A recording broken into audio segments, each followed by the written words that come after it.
Hi and welcome. So today's video is about easy running, and it comes up again and again in my coaching. Runners are convinced so often that they are running easy.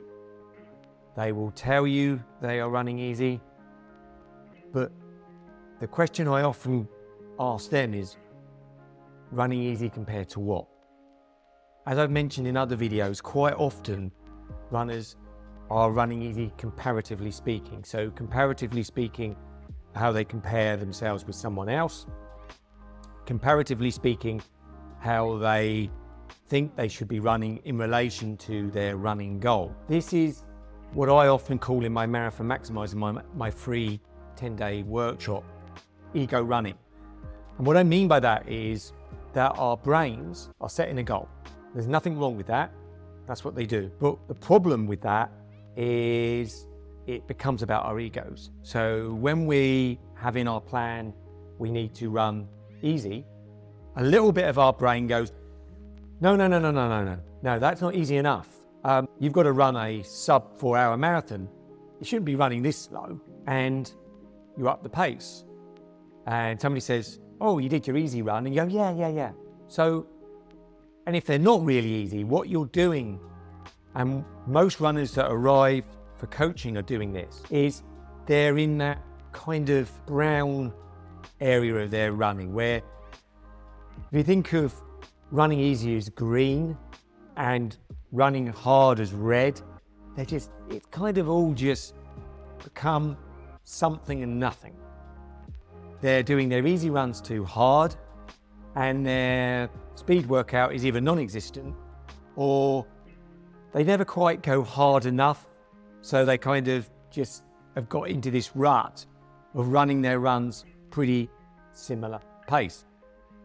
The problem with this is that they're getting very little of the adaptations that they require, because they're not pushing either end of the scale, either really easy or a bit harder, but they're having all the potential downside because they're running comfortably hard nearly all the time, which means that they really increase their risk of plateau, getting in a rut, and getting injured. So running easy is one of the key things I want to discuss, and this is the key thing I want to discuss in this video. So how do you know that you're running easy or running easy enough?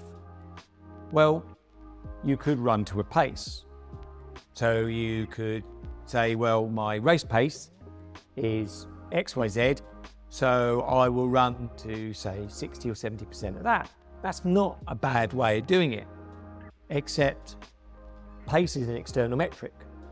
Your body doesn't recognize pace. So what I mean by that is, if you're running up a hill at 9-minute miles and you're running down a hill at 9-minute miles, they're both 9-minute miles, but your body experiences a different thing. So why is that important? Well, say you're not feeling great one day and you say, well, my easy pace is this. It's not gonna feel easy, is it? Or if suddenly, and I know it's rare in the UK, but the weather is extremely hot, your body doesn't recognize pace. Suddenly your easy run is becoming comfortably hard. Or all these variables. Maybe heart rate you should use. Yet again, a really good way of measuring an easy run, generally speaking. Much better than pace, I would say. But input-output problem. Most people's heart rate isn't measured accurately. It's measured via a watch. I wear my watch loose, and supposedly thin, hairy arms aren't as good. All these variables can mean that the input is wrong. So suddenly I was running the other day and it told me my heart rate was too high, then it was too low, and I hadn't even changed any effort. A chest strap is obviously much better because guess what? It's nearer to your heart. However, even that will have its challenges, because heart rate will be it will have lag time. So the information that you're getting is always a little bit behind, because using the uphill analogy I gave earlier, as you run uphill, your heart rate will be rising. So if you're looking at your heart rate, it won't be that high, depending on how fit you are and how big the hill is. But as you're coming down the hill, it won't immediately drop back. It will take time, so there's a lag time. So if you were in a car and you were looking at a speedometer and it acted the same way, it wouldn't be a very accurate way to assess if you were going too fast as you were coming up to a speed camera, would it? Because there would be a lag in it and you'd be like, am I going the right speed? I don't know. So though it's not a bad metric, it's a far from accurate one. The one I would say is your breathing. Based on the fact that none of us are much good without any breathing, and we all know that the moment we stop breathing, we die. Cheerful note. But we ignore it because it's not high tech enough, is it? And it's too simple. We all know that if you were running and you close your mouth and you breathe through your nose, that slows you right down if you want to keep your mouth closed. Depending on how fit you are, you will slow down in a literal heartbeat, until you can move at a pace with your mouth still closed. Now, the reason I don't encourage this for all my runners is you could have a cold, or there could be many factors. But as an experiment, it shows you how breathing will have an impact, if you're listening to it, to how easy or hard your run is. An easier way is just to see if your run is conversational. If you're running an easy run and you can talk, you can sing, you can count, and I don't mean just 1, 2, 3, 4, 5. I mean 20, 30, 40, or 50 upward, and you can do that easily without getting out of breath, then you're in a good place. Most runners, though, suffer with what I call easy run creep. I joke with my runners, says don't become a zone creep. What I mean by that is, like I said right at the beginning of the video, I say, was your easy run easy? Oh yeah, boss, it was easy. Was it conversational? Yeah, it was. Did you try it? No. My heart rate was, I am interested, but not totally. Oh, and my pace was, yeah. But could you talk? Yeah. Did you talk? Ego starting to run the show. The little voice in your head, go on, you can run a little bit faster. He won't know. He won't notice. Anyway, it's roughly in your zone, pace zone. It's roughly there. But there's your breathing's like, maybe you just got over a certain virus that we all know. Or it's a little bit hotter today. Oh, you're just like to me today. I was running to work and I'm doing a lot of miles at the moment. I was a lot more tired today. So to actually keep my breathing at a level where I could talk, I ran a lot more slower in today than I did yesterday.